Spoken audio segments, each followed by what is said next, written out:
ডাকু আসবে। আপনি তো লাকি ধীরু বাবু। আরে ধরেন কি যদি ডাকু এসে ঝামেলা করতো, আরে গোলা গলি চালাতো। ধীরু কাকা একটু হেসে বললেন, তাহলে তবু তো একটা মানে হতো। আরে এই যে একেবারে ভাঁওতা দিয়ে বুদ্ধু বানিয়ে জিনিসটা নিয়ে চলে গেল, এটা আমি কিছুতেই হজম করতে পারছি না। আরে আপনি কেন ভাবছেন ধীরু বাবু? আরে আংটি আমার কাছে থাকলেও যেত, আপনার কাছে থাকলেও যেত। আর আপনি যে বলিয়েছিলেন পুলিশে খবর দেবেন, ও তাও করবেন না। ওতে আপনার বিপদ আরো বেড়ে যাবে। যারা চুরি করলো ও তারা খেপে গিয়ে ফির আপনাদের উপরে হামলা করবে। ফেলুদা এতক্ষণ একটা সোফায় বসে একটা লাইফ ম্যাগাজিন দেখছিল। এবার সেটাকে বন্ধ করে টেবিলে রেখে দিয়ে হাত দুটোকে সোফার মাথার পেছনে এলিয়ে দিয়ে বলল, মহাবীর বাবু জানেন এই আংটির কথা? প্যারিলালের ছেলে? হ্যাঁ, সে তো আমি জানি না ঠিক। ও মহাবীর ডুন স্কুলে পড়তো, ওখানেই থাকতো। তারপর মিলিটারি একাডেমিতে জয়েন করেছিল, তারপর সেটা ছাড়িয়ে দিল। ও বোম্বে গিয়ে ফিল্মে অ্যাক্টিং শুরু করলো। উনি ফিল্মে নামার ব্যাপারে পিয়ারিলালের মত ছিল?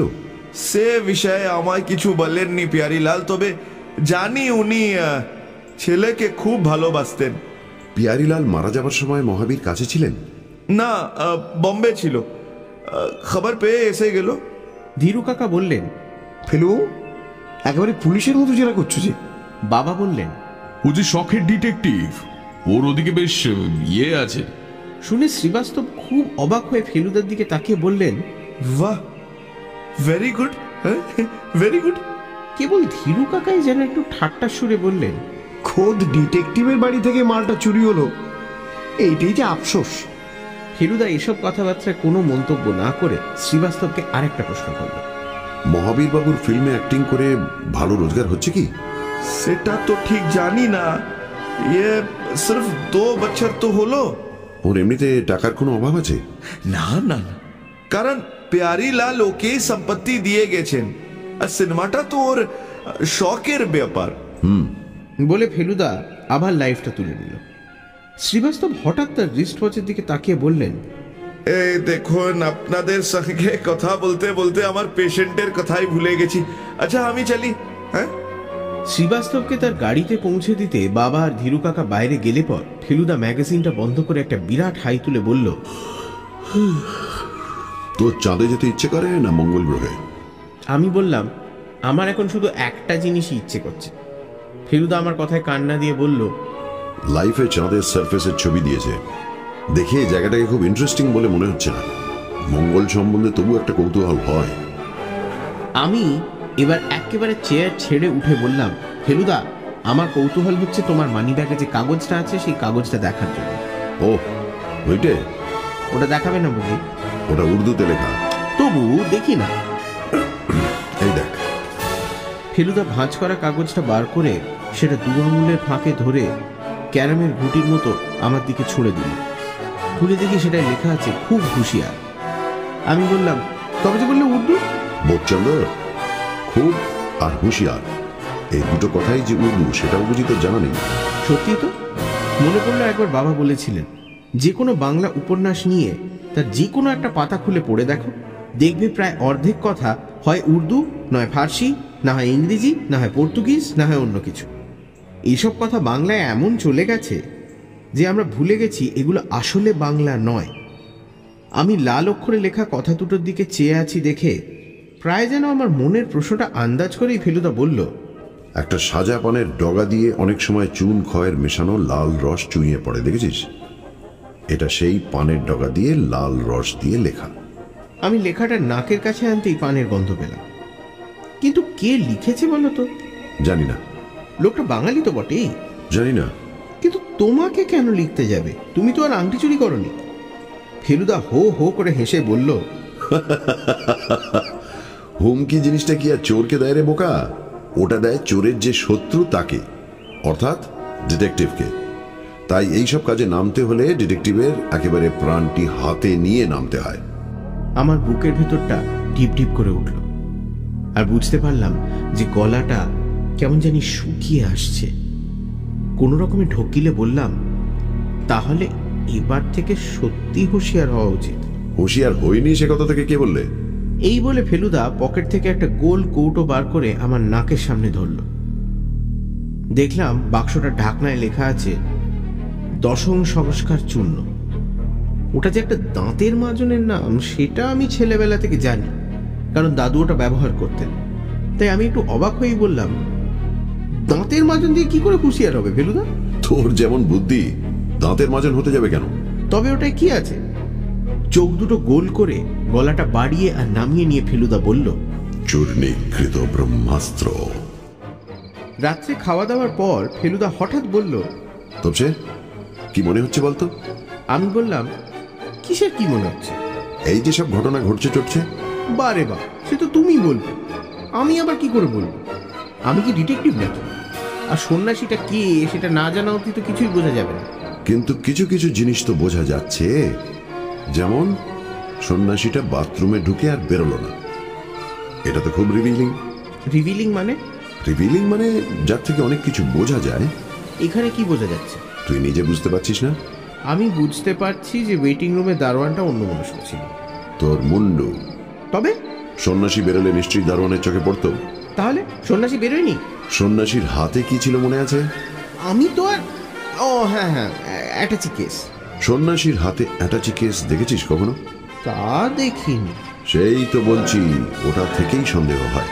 কি সন্দেহ হয়? যে সন্ন্যাসী আসলে সন্ন্যাসী নন। উনি প্যান্ট শার্ট কি ধুতি পাঞ্জাবি পরা আমাদের মতো অসন্ন্যাসী।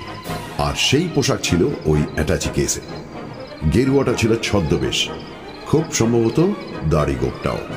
বুঝেছি, সেগুলো বাক্সে পুরে নিয়ে নিয়েছে আর অন্য পোশাক পরে বেরিয়ে এসেছে, তাই দারোয়ান ওকে চিনতে পারেনি। গুড, এইবার মাথা খুলেছে। কিন্তু আজ সকালে তাহলে কে তোমার গায়ে কাগজ ছুঁড়ে মারল? হয় ও নিজেই, না হয় ওর কোনো লোক স্টেশনের আশেপাশে ঘোরাফেরা করছিল। আমি যে একে তাকে সন্ন্যাসীর কথা জিজ্ঞেস করছি সেটা ও শুনেছিল আর তাই হুমকি দিয়ে গেল। বুঝেছি, কিন্তু এছাড়া আর কোন রহস্য আছে কি? বাবা, বলিস কি? রহস্যের কোনো শেষ আছে নাকি? শ্রীবাস্তবকে স্ট্যান্ডার্ড গাড়িতে কে ফলো করলো? সেও কি ওই সন্ন্যাসী না অন্য কেউ? গেটের বাইরে দাঁড়িয়ে চারমিনার আর পান খেতে খেতে কে ওয়াচ করছিল?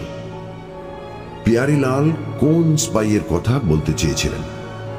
বনবিহারী বাবু হিংস্র জানোয়ার পোষেন কেন? পিয়ারিলালের ছেলে বনবিহারী বাবুকে আগে কোথায় দেখেছে? সে আংটির ব্যাপার কতখানি জানে?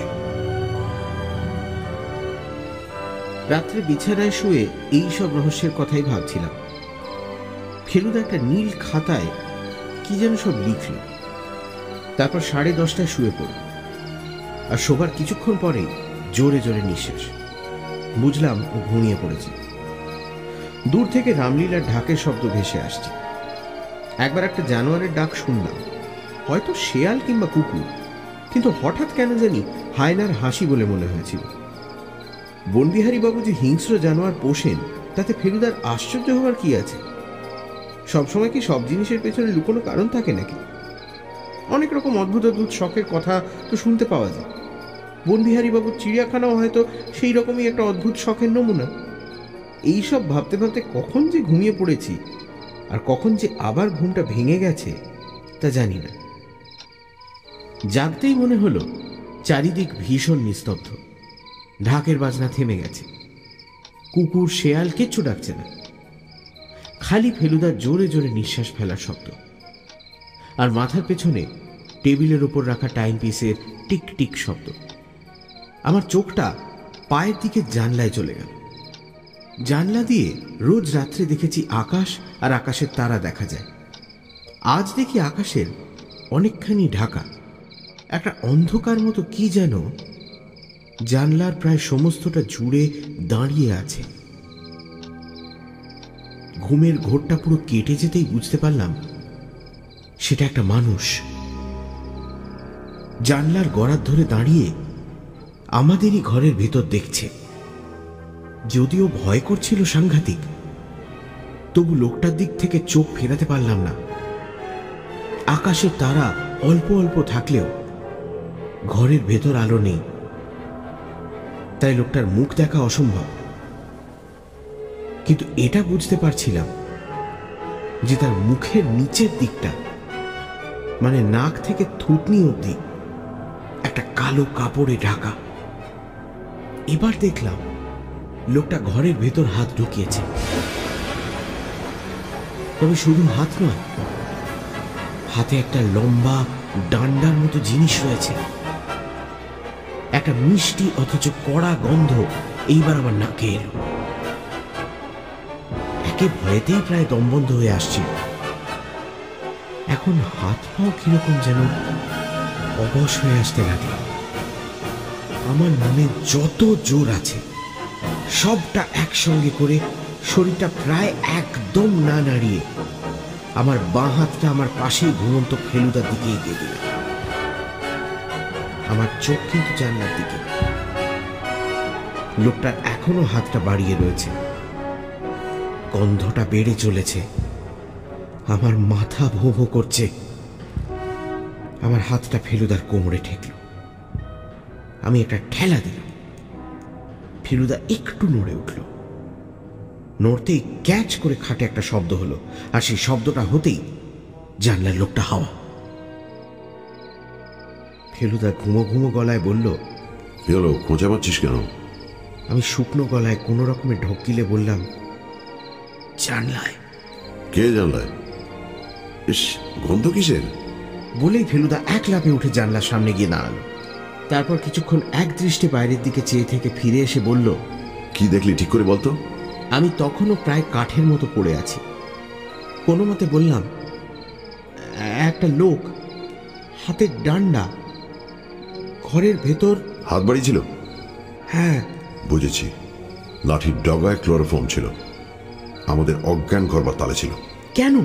বোধহয় আরেক আংটি চোর। ভাবছে এখনো আংটি এখানেই আছে। যাকে তুই এই ব্যাপারটা আর বাবা কাকাকে বলিস না। মিথ্যে নার্ভাস হয়ে আমাদের কাজটাই ভেস্তে দেবে। পরদিন সকালে বাবা ধীরু কাকা দুজনেই বললেন যে আর বিশেষ কোনো গোলমাল হবে বলে মনে হচ্ছে না। আংটি উদ্ধারের ভার পুলিশের ওপর দিয়ে দেওয়া হয়েছে। ইন্সপেক্টর গড়গড়ি কাজ শুরু করে দিয়েছেন।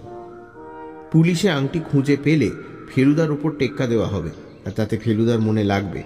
এই ভেবে আমি মনে মনে প্রার্থনা করলাম পুলিশ যেন কোনো মতেই আংটিটা খুঁজে না পায়। সে ক্রেডিটটা যেন ফেলুদারই হয়। বাবা বললেন, আজ তোদের আরো কয়েকটা জায়গা দেখিয়ে আনবো ভাবছি।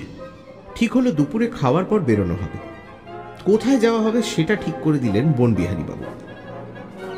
আমরা সবে খেয়ে টেয়ে উঠেছি, এমন সময় বনবিহারী বাবু এসে হাজির। বললেন, আপনাদের বাড়ির দিনে ডাকাতির খবর পেয়ে চলে এলাম। একটা ভালো দেখে হাউন্ড পুষলে কেলেঙ্কারি হতো না। সাধু বাবার উদ্দেশ্য সাধু না অসাধু সেটা বুঝতে একটা ওয়েল ট্রেন্ড যেতো হাউন্ডের লাগতো ঠিক 5 সেকেন্ড। যাক, চোর পালানোর পর আর বুদ্ধি দিয়ে কি হবে বলুন? বনবিহারী বাবু সঙ্গে কাগজে মোড়া পান নিয়ে এসেছিলেন। বললেন, লখনৌ শহরের বেস্ট পান, খেয়ে দেখুন। এক বেনারস ছাড়া কোথাও পাবেন না এই জিনিস। আমি মনে মনে ভাবছি বনবিহারী বাবু যদি বেশিক্ষণ থাকেন তাহলে আমাদের বাইরে যাওয়াটা ভেস্তে যাবে। এমন সময় উনি নিজেই বললেন, বাড়িতে থাকছেন না বেরোচ্ছেন? বাবা বললেন, ভেবেছিলাম এদের নিয়ে একটা কিছু দেখিয়ে আনবো। ইমামবাড়া ছাড়া তো আর কিছুই দেখা হয়নি এখন। রেসিডেন্সি দেখোনি এখনো? প্রশ্নটা আমাকেই করলেন ভদ্রলোক। আমি মাথা নেড়ে না বললাম। আরে চলো, আমার মতো গাইড পাবে না। মিউটিনি সম্বন্ধে আমার থরো নলেজ আছে। তারপর ধীরু কাকার দিকে ফিরে বললেন, আমার কেবল একটা জিনিস জানার কৌতূহল হচ্ছে, আংটিটা কোত্থেকে গেল? সিন্ধুকে রেখেছিলেন কি? ধীরু কাকা বললেন, না না, সিন্দুক তো আমার নেই। একটা গোদরেজের আলমারি খুলে নিয়ে গেছে। চাবিটা অবশ্যই আমার পকেটেই ছিল। কোথায় ডুপ্লিকেট চাবি দিয়ে খুলেছে। শুনলাম বাক্সটা নাকি রেখে গেছে। হ্যাঁ। Very strange. বাক্স দেরাজে ছিল? হ্যাঁ। দেরাজ ভালো করে খুঁজে দেখেছেন তো? তন্ন তন্ন করে। কিন্তু একটা জিনিস তো করতে পারেন, আলমারির হাতলে বাক্সটার গায়ে ফিঙ্গারপ্রিন্ট আছে কিনা সেটা তো। থাকলে সবচেয়ে বেশি থাকবে আমারই আঙুলের ছাপ। ওতে সুবিধে হবে না। খাসা লোক ছিলেন বাবা পিয়ারি লাল। আংটিটা ইনশিওর পর্যন্ত করেননি, আর যাকে দিয়ে গেলেন তিনিও অবশ্যই ততই বছর। যাক, হাড়ের ডাক্তারের এবার হাড়ে হাড়ে শিক্ষা হয়েছে। এবারে আর আমাদের টাঙ্গায় যাওয়া হলো না। বনবিহারী বাবুর গাড়িতেই সবাই উঠে পড়ল। ফেলুদা আর আমি সামনে ড্রাইভারের পাশে বসলাম। ক্লাইভ রোড দিয়ে যখন যাচ্ছি তখন বনবিহারী বাবু আমাদের দুজনকে উদ্দেশ্য করে বললেন, তোমরা এখানে এসে এমন একটা রহস্যের ব্যাপারে জড়িয়ে পড়বে ভেবেছিলে কি? আমি মাথা নেড়ে না বললাম। ফেলুদা খালি করে একটু হাসল। বাবা বললেন, ফেলুবাবুর অবশ্যই পোয়াবার, কারণ ওর এসব বিষয়ে খুব ইন্টারেস্ট। ওগুলো যাকে বলে শখের ডিটেকটিভ। বনবিহারী বাবু যেন খবরটা শুনে খুবই অবাক আর খুশি হলেন। বললেন, ব্রেনের ব্যায়ামের পক্ষে ওটা খুব ভালো জিনিস। তো রহস্যের কিছু কিনারা করতে পারলে ফেলু বাবু? এ তো সবে শুরু। অবশ্যই তুমি কোন রহস্যের কথা ভাবছো জানি না, আমার কাছে অনেক কিছুই রহস্যজনক। ধীরু কাকা বললেন, কিরকম? এই যেমন ধরুন, সন্ন্যাসী গোদরেজের আলমারির চাবি পেল থেকে, তারপর বাড়িতে চাকর বাকর থাকতে সে সন্ন্যাসীর এত সাহসী বা হবে থেকে যে সে একেবারে আপনার বেডরুমে গিয়ে ঢুকবে। তাছাড়া একটা ব্যাপার তো অনেক দিন থেকেই খটকা লেগে আছে। কি ব্যাপার? শ্রীবাস্তবকে সত্যি পিয়ারিলাল আংটি দিয়েছিলেন না শ্রীবাস্তব সেটা অন্যভাবে? সে কি মোরাই, আপনি কি শ্রীবাস্তবকেও সন্দেহ করেন নাকি? সন্দেহ তো প্রত্যেককেই করতে হবে, এমনকি আমাকে আপনাকেও, তাই নয় কি ফেলু বাবু? নিশ্চয়ই। আর যেদিন সন্ন্যাসী আমাদের বাড়ি এসেছিলেন সেদিন তো শ্রীবাস্তব এসেছিলেন ওই বিকেলেই। তারপর আমাদের না পেয়ে বনবিহারী বাবুর বাড়িতে এলেন। এক্স্যাক্টলি। বনবিহারী বাবু যেন রীতিমতো উত্তেজিত হয়ে উঠলেন। এবারে বাবা যেন বেশ থতমত খেয়েই বললেন, কিন্তু শ্রীবাস্তব যদি অসৎ উপায়ে আংটিটা পেয়ে থাকেন, তাহলে তিনি সেটা আমাদের কাছে রাখবেনই বা কেন? আর রেখে সেটা চুরি বা করবেন কেন? আরে বুঝলেন না, অত্যন্ত সহজ। শ্রীবাস্তবের পেছনে সত্যি ডাকাত লেগেছিল। ভীতু মানুষ, তাই ভয় পেয়ে আংটিটা আপনাদের কাছে এনে রেখেছিলেন। এদিকে লোভও আছে 16 আনা, তাই তিনি নিজেই আবার সেটা চুরি করে চোরদের ধাপ্পা দিয়ে এক ঢিলে 2 পাখি মেরেছেন। আমার মাথার মধ্যে সব কেমন জানি গন্ডগোল হয়ে যাচ্ছিল। শ্রীবাস্তবের মতো এত ভালো মানুষ, হাসি খুশি লোক, তিনি কখনো চোর হতে পারেন? ফেলুদাও কি বনবিহারী বাবুর সঙ্গে একমত, নাকি বনবিহারী বাবুর কথাতেই ও প্রথম শ্রীবাস্তবের উপর সন্দেহ পড়েছে? বনবিহারী বাবু বললেন, শ্রীবাস্তব অমায়িক লোক, তাতে সন্দেহ নেই, কিন্তু একবার ভেবে দেখুন, লখনৌয়ের মতো জায়গা, এমন আর কি, সেখানে স্রেফ হাড়ের ব্যারামের চিকিৎসা করে এত বড় বাড়ি গাড়ি বাগান আসবাবপত্র, ভাবতে একটু ইয়ে লাগে নাকি? ধীরু কাকা বললেন, ওর বাপের হয়তো টাকা ছিল। বাপ ছিলেন এলাহাবাদ পোস্ট অফিসের সামান্য কেরানি। এই সময় ফেলুদা হঠাৎ একটা বাজে প্রশ্ন করে বসল। আপনার কোনো জানোয়ার আপনাকে কখনো কামড়েছে কি? No, never. তাহলে আপনার ডান হাতের কবজিতে ওই দাগটা কি? ও বাবা বাবা বাবা, তুমি তো খুব ভালো লক্ষ্য করেছো, কারণ ও দাগটা সচরাচর আমার আস্তিনের ভেতরেই থাকে। ওটা হয়েছিল ফেন্সিং করতে গিয়ে। ফেন্সিং বোঝো?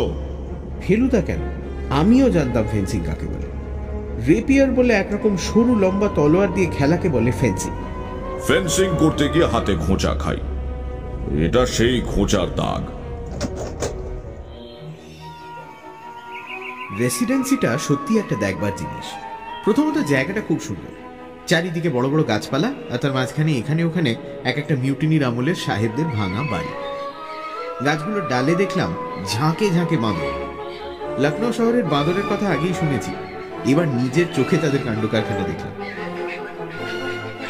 কতগুলো রাস্তার ছেলে গুলতি দিয়ে বাঁদরগুলোর দিকে তাক করে ইট মারছিল।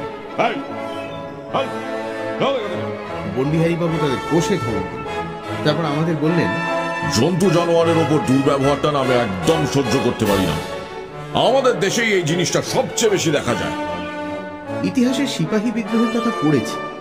রেসিডেন্সি দেখার সময় সেই বইয়ে পড়া ঘটনাগুলো চোখের সামনে ভেসে উঠল। একটা বড় বাড়ির ভিতরে আমরা ঘুরে ঘুরে দেখছি, আর বনবিহারী বাবু বর্ণনা দিয়ে চলেছে।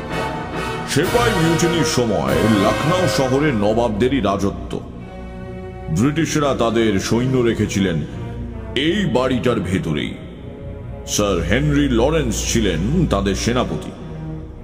বিদ্রোহ লাগলো দেখে প্রাণের ভয়ে লখনৌ শহরের যত সাহেব মেম সাহেব একটা হাসপাতালের ভেতর গিয়ে আশ্রয় নিল। কদিন খুব লড়েছিলেন স্যার হেনরি, কিন্তু আর শেষটায় পেরে উঠলেন না। সেপাইয়ের গুলিতে তার মৃত্যু হলো। আর তারপরে ব্রিটিশদের কি দশা হলো সেটা এই বাড়ির চেহারা দেখেই কিছুটা আন্দাজ করতে পারছো। স্যার কলিন ক্যাম্পবেল যদি শেষটায় টাটকা সৈন্য সামন্ত নিয়ে না এসে পড়তেন তাহলে ব্রিটিশদের দফা রফা হয়ে যেত। এদিকে এসো। এই ঘরটা ছিল বিলিয়ার্ডস খেলার ঘর। দেয়ালে সেপাইদের গোলা লেগে কি অবস্থা হয়েছে দেখো। বাবার ধীরু কাকা আগেই রেসিডেন্সি দেখেছেন বলে মাঠে পায়াচারি করছিলেন। আমি আর ফেলুদাই তন্ময় হয়ে বনবিহারী বাবুর কথা শুনছিলাম। আর 200 বছরের পুরনো পাতলা অথচ মজবুত ইটের তৈরি ব্রিটিশদের ঘরবাড়ির ভগ্নাবশেষ দেখছিলাম। এমন সময় ঘরের দেয়ালের একটা ফুটো দিয়ে হঠাৎ কি একটা জিনিস তীরের মতো এসে ফেলুদার কান ঘেঁষে ধাই করে পিছনের দেওয়ালে লেগে মাটিতে পড়ল। চেয়ে দেখি সেটা একটা পাথরের টুকরো। তার পর মুহূর্তেই বনবিহারী বাবু একটা হ্যাঁচকা টানে ফেলুদাকে তার দিকে টেনে নেবেন, আর ঠিক সেই সময় আরেকটা পাথর এসে আবার ঘরের দেয়ালে লেগে মাটিতে পড়ল। পাথরগুলো যে গুলতি দিয়ে মারা হয়েছে সে বিষয়ে কোনো সন্দেহ নেই। বনবিহারী বাবুর বয়স হলেও এখনো যে কত চটপটে সেটা এবার বেশ বুঝতে পারবেন। উনি এক লাফে দেয়ালের একটা বড় গর্তের ভিতর দিয়ে গিয়ে বাইরে ঘাসে পড়লেন। আমি আর ফেলুদা অবশ্যই তক্ষুনি লাফিয়ে গিয়ে ওর কাছে পৌঁছলাম। আর গিয়েই দেখলাম যেদিক থেকে পাথর এসেছে সেই দিকে বেশ খানিক দূরে একটা লাল ফেজ টুপি আর কালো কোট পরা দাড়িওয়ালা লোক দৌড়ে পালাচ্ছে। ফেলুদা আর এক মুহূর্ত সময় নষ্ট না করে সোজা লোকটার দিকে ছুটল। আমি ফেলুদার পেছন পেছন যাবো বলে পা বাড়িয়েছিলাম, কিন্তু বনবিহারী বাবু আমার জামার আস্তিনটা ধরে বললেন, তুমি এখনো স্কুল বয় তপেশ, তোমার সব গোলমালের মধ্যে না যাওয়াই ভালো। কিছুক্ষণ পরে ফেলুদা ফিরে এলো। বনবিহারী বাবু বললেন, ধরতে পারলে? না, অনেকটা ডিস্টেন্স। একটা কালো স্ট্যান্ডার্ড গাড়িতে উঠে ভেগেছে লোকটা। বনবিহারী বাবু চাপা গলায় বললেন, স্কাউন্ড্রেল। তারপর আমাদের দুজনের পিঠে হাত দিয়ে বললেন, চলো, আর এখানে থাকা ঠিক হবে না। একটু এগিয়ে গিয়ে বাবা আর ধীরু কাকার সঙ্গে দেখা হলো। বাবা বললেন, ফেলুয়া তো হাঁপাচ্ছ কেন? বনবিহারী বাবু বললেন, ওর বোধহয় গোয়েন্দাগিরিটা বেশি না করাই ভালো। মনে হচ্ছে ওর পেছনে গুন্ডা লেগেছে।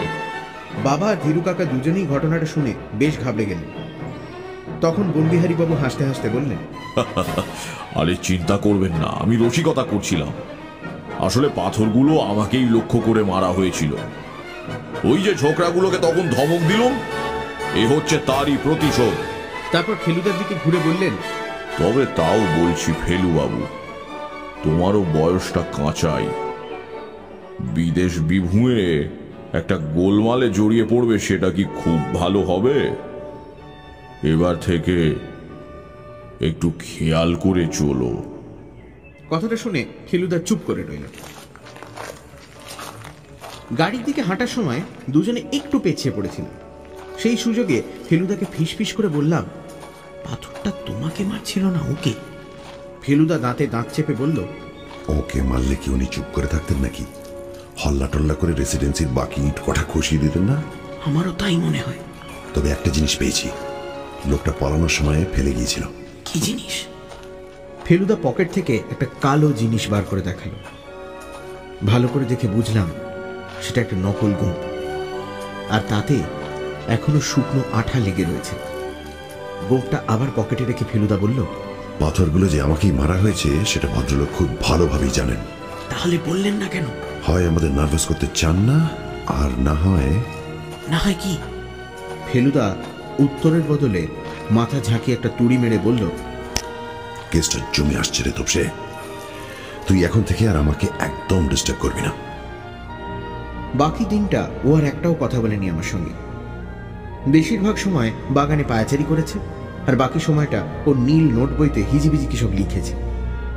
ও যখন বাগানে ঘুরছিল তখন আমি একবার লুকিয়ে লুকিয়ে বইটা খুলে দেখেছিলাম, কিন্তু একটা অক্ষরও পড়তে পারিনি, কারণ সেরকম অক্ষর এর আগে আমি কখনো দেখিনি। টাঙ্গায় উঠে ফেলুদা গাড়োয়ানকে বলল, হজরতগঞ্জ। আমি বললাম, সেটা আবার কোন জায়গা? এখানকার চৌরঙ্গি। শুধু নবাবী আমলের জিনিস ছাড়াও তো শহরে দেখবার জিনিস আছে। আজ একটু দোকান টোকান ঘুরে দেখব। গতকাল রেসিডেন্সি থেকে আমরা বনবিহারীবাবুর বাড়িতে কফি খেতে গিয়েছিলাম। সেই সুযোগে ওর চিড়িয়াখানাটাও আরেকবার দেখে নিয়েছিলাম। সেই হায়না, সেই র্যাটলস্নেক, সেই মাকড়সা, সেই বনবিড়াল, সেই কাঁকড়া, বিছে। বৈঠকখানায় বসে কফি খেতে খেতে ফেলুদা একটা দরজার দিকে দেখিয়ে বলল, ও দরজাটায় সেদিনও তালা দেখলাম, আজও তালা। বনবিহারীবাবু বললেন, হ্যাঁ, ওটা একটা এক্সট্রা ঘর, এসে অবধি তালা লাগিয়ে রেখেছি।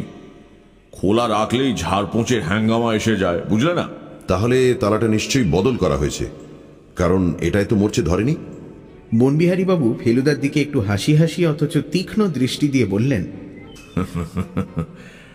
হ্যাঁ, এর আগেরটাই এত বেশি মরচে ধরেছিল যে ওটা বদলাতে বাধ্য হলাম। বাবা বললেন, আমরা ভাবছিলাম হরিদ্বার লক্ষ্মণ ঝুলাটা এই ফাঁকে সেরে আসবো।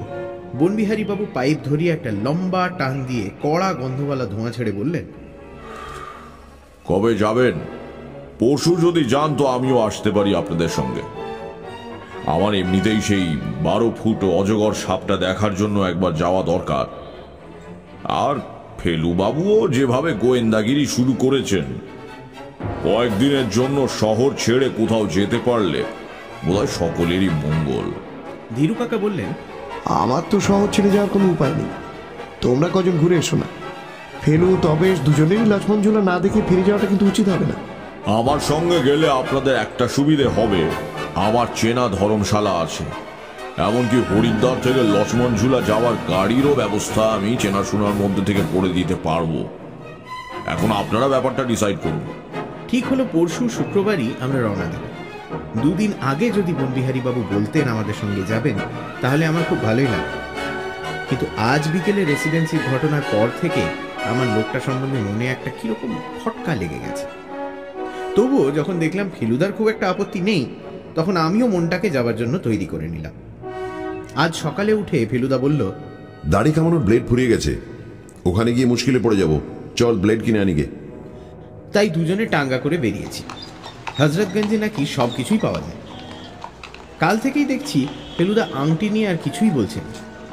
আজ সকালে ও যখন স্নান করতে গেছিল, তখন আমি আরেকবার ওই নোট বইটা খুলে দেখেছিলাম, কিন্তু পড়তে পারিনি। অক্ষরগুলো এক একটা ইংরেজি মনে হয়, কিন্তু বেশিরভাগই অচেনা। গাড়িতে যেতে যেতে আর কৌতূহল চেপে রাখতে না পেরে ফেলুদাকে জিজ্ঞেস করে ফেললাম। ও প্রথমে লুকিয়ে ওর খাতা দেখবার জন্য দারুণ রেগে গেল। বলল, এটা তুই একটা জঘন্য কাজ করেছিস, তোকে প্রায় ক্রিমিনাল বলা যেতে পারে। তারপর একটু নরম হয়ে বলল, তোর পক্ষে ওটা পড়ার চেষ্টা করা বৃথা, কারণ ও অক্ষর তোর জানা নেই। কি অক্ষর ওটা? গ্রিক। ভাষাটাও গ্রিক? না। তবে ইংরেজি। তা তুমি গ্রিক অক্ষর শিখলে কি করে? সে অনেক দিনে শেখা, ফার্স্ট ইয়ারে থাকতে। আলফা, বিটা, গামা, ডেল্টা, পাই, মিউ, এপসাইলন এসব তো অঙ্কেতেই শিখেছি, আর বাকিগুলো শিখে নিয়েছিলাম এনসাইক্লোপিডিয়া ব্রিটানিকা থেকে। ইংরেজি ভাষাটা গ্রিক অক্ষরে লিখলে বেশ একটা সাংকেতিক ভাষা হয়ে যায়। এমনি লোকের কারো সাধ্য নেই যে পড়ে। লখনৌ বানান কি হবে গ্রিকে? ল্যামডা, অপসাইলন, কাপা, নিউ, ওমাইক্রন, অপসাইলন। সি আর ডাব্লিউটা গ্রিকে নেই, তাই বানানটা হচ্ছে LUKNOU। আর ক্যালকাটা বানান? কাপা, আলফা, ল্যামডা, কাপা, অপসাইলন, টাউ, টাউ, আলফা। বাস রে বাস, 3টে বানান করতেই পিরিয়ড কাবার। চৌরঙ্গি বললে অবশ্যই বাড়িয়ে বলা হবে, কিন্তু হজরতগঞ্জের দোকান টোকানগুলো বেশ ভালোই দেখতে। টাঙ্গার ভাড়া চুকিয়ে দিয়ে ফেলুদা আর আমি হাঁটতে আরম্ভ করলাম। ওই তো মনিহারি দোকান ফেলুদা, ওখানে নিশ্চয়ই ব্লেড পাওয়া যাবে। দাঁড়া, আগে একটা অন্য কাজ সেরে নি। আরও কিছু দূর গিয়ে ফেলুদা হঠাৎ একটা দোকান দেখে সেটার দিকে এগিয়ে গেল। দোকানের সামনে লাল সাইনবোর্ডে সোনালি উঁচু উঁচু অক্ষর দিয়ে লেখা আছে, Malkani and company, antique and curio dealers. কাঁচের মধ্যে দিয়ে দোকানের ভিতরটা দেখেই বুঝতে পেরেছিলাম সেটা সব পুরনো আমলের জিনিসের দোকান। ঢুকে দেখি হরেক রকমের পুরনো জিনিসে দোকানটা গিজগিজ করছে। গয়নাগাটি, কার্পেট, ঘড়ি, চেয়ার, টেবিল, ঝাড়লণ্ঠন, বাঁধানো ছবি, আরও কত কি। পাকা চুলওয়ালা সোনার চশমা পরা একজন বুড়ো ভদ্রলোক আমাদের দিকে এগিয়ে এলেন। ফেলুদা বলল, বাদশাদের আমলের গয়নাগাটি কিছু আছে আপনাদের এখানে? গয়না তো নেই, তবে মোগল আমলের ঢাল, তলোয়ার, জাজিম, বর্ম এই সব কিছু আছে। দেখাবো?